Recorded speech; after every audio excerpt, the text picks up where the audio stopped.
There's a short chapter about his animals. Some of them were service animals, some of them were milking animals, some of them were for racing, and then even shorter chapter about armor and weaponry. In our modern times, we don't have livestock. Most of us, we don't keep those types of animals around. But you do find Muslim households that have pets. Maybe you own a cat or a bird or a fish or a turtle or something like that. And when you bring them into your home, they become a part of your life. And typically what you do is you name them. Or you have a car that you've named, or a special tool or thing that you employ on a regular basis. And because it's a part of your life and it has some benefit, you will give it a namesake or something. And so it was the tradition of the Arab at the time that they would name their animals, they would name their weaponry.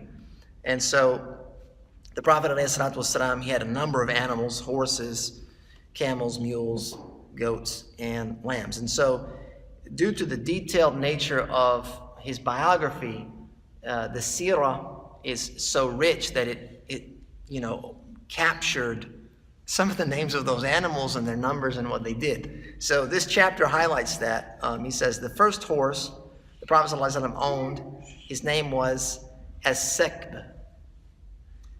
He was purchased from a Bedouin from Banu Fazara for 10 silver coins. And he was known by the Bedouins as al-Laris or al-Darris. And the Prophet ﷺ called him as-Sekb. You can remember that name. He had spots on his lower right legs, and he was the first horse the Prophet ﷺ fought on. So not only the first horse he owned, but the first horse of service in military. He had a horse named Sabha, which he used to race on. He had another horse, al-Murtajaz. This horse he bought from a Bedouin, while Khuzaym ibn Thabit was a witness for that transaction, and the Bedouin was from Banu Murrah. One of the companions, Sahal ibn Sa'ad as-Sa'adi, he said that there were 3 of the Messenger of Allah's horses with me, meaning with his companion Sahal. One's name was Lizaz, another one was al-Dharab, and al-Luhayf. Lizaz was a gift from Muqawqis, the ruler of Egypt, given as a gift. Al-Luhayf was a gift from Rabi'a ibn Abu al-Bara, who inherited from the cattle of Banu Kilab, and al-Dharab, who was given to him by Farwa ibn Amr al-Judhami. He had a horse called al-Ward that was given to him by Tamim al-Dari, one of the great companions, and then it was eventually given to Umar ibn al-Khattab by the Prophet ﷺ, who gave it as sadaqah to the great companion. Sadaqah fi sabilillah. And he noted that the horse was extremely swift. So those are the horses. He had a mule named Ad-Duldul. Remember that name? Maybe you call your car one day Duldul. That's what he rode on during his journeys. And the funny thing about Duldul was that when the mule Duldul became old and its teeth fell out, the Prophet ﷺ would grind up its food and feed it, to take care of it. And eventually the donkey or the mule Duldul passed away in Yambur. He died there. Yambur is west of Al-Madinah. It's right on the Red Sea. And he had a donkey named Ufair that died during the farewell pilgrimage. He says he had 20 milking camels who would give him 2 giant containers of milk every night. Among the most productive were Al-Hanna, Al-Samra, Al-Urayas, Al-Sa'diyya, Al-Baghum, Al-Yusayra, and Al-Raya. These are a couple of the most productive milk camels. He had a milking camel named Burda that was given to him by al-Dhahak ibn Sufyan. It would provide as much milk as 2 of the other most productive camels. He had one named Muhra, which was sent to him by Sa'd ibn Ubadah from the stock of Banu Aqil, and another named Ash-Shiqra. He had one named Al-Adba. This one you want to remember. Al-Adba, which Abu Bakr as-Siddiq had bought along with another camel from the stock of Banu al-Haris for 800 dirhams. Camel's name, al-Adba. Purchased by Abu Bakr as-Siddiq, he bought 2. 800 dirhams. The Prophet ﷺ then bought it from Abu Bakr as-Siddiq for 400, and this was the camel that he used during the migration.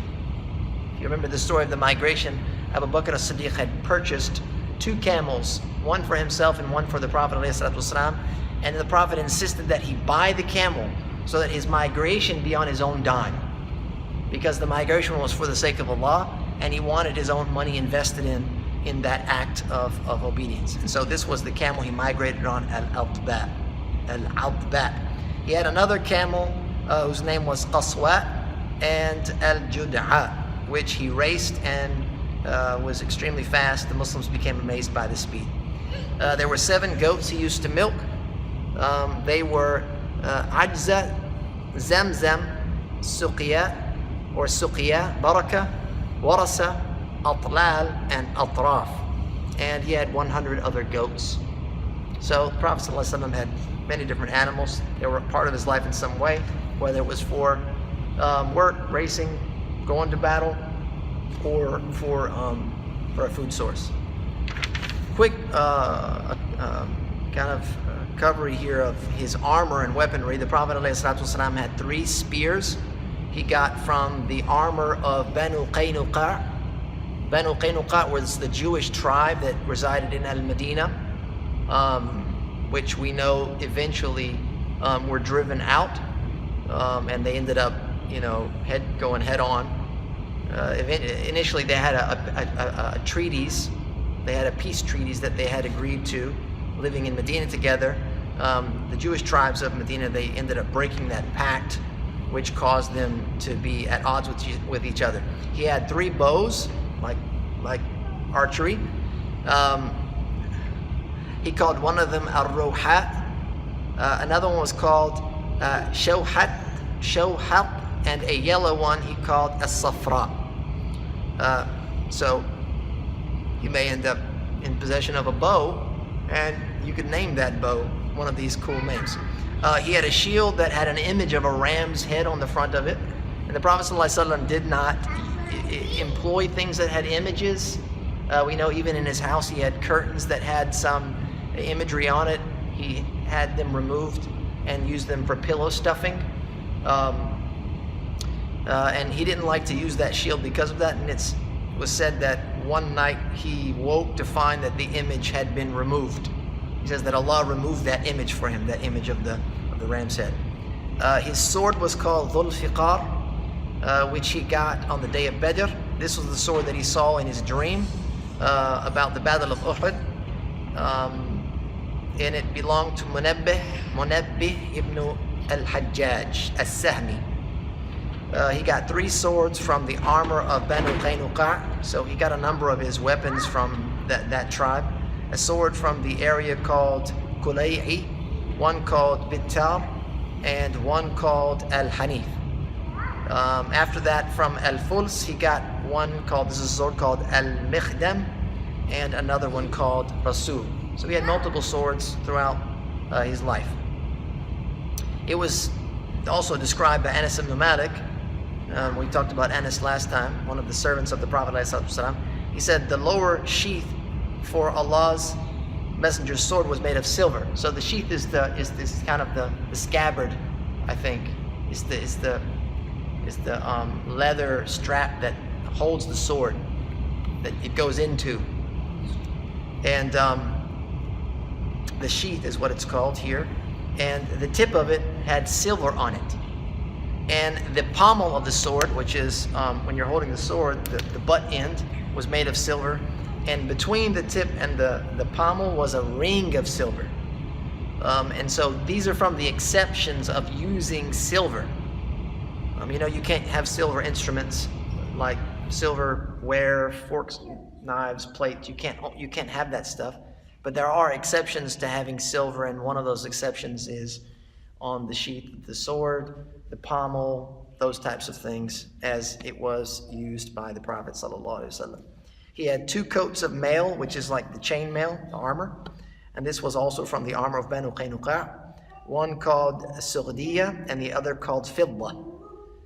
Muhammad ibn Salama was reported to have said that he saw the Prophet ﷺ on the day of Uhud, and he was wearing 2 coats of mail, Dhatul Fudul and fidda.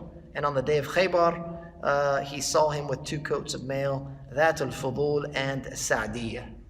So these are just a couple of little things that you could get to know about the Prophet ﷺ, get to know more about him, some of the animals, some of his weaponry, some of his armor, all very practical things that he used throughout his life. We'll conclude with that. Jazakallah khair wa sallallahu alaihi wa sallam ala nabiyina.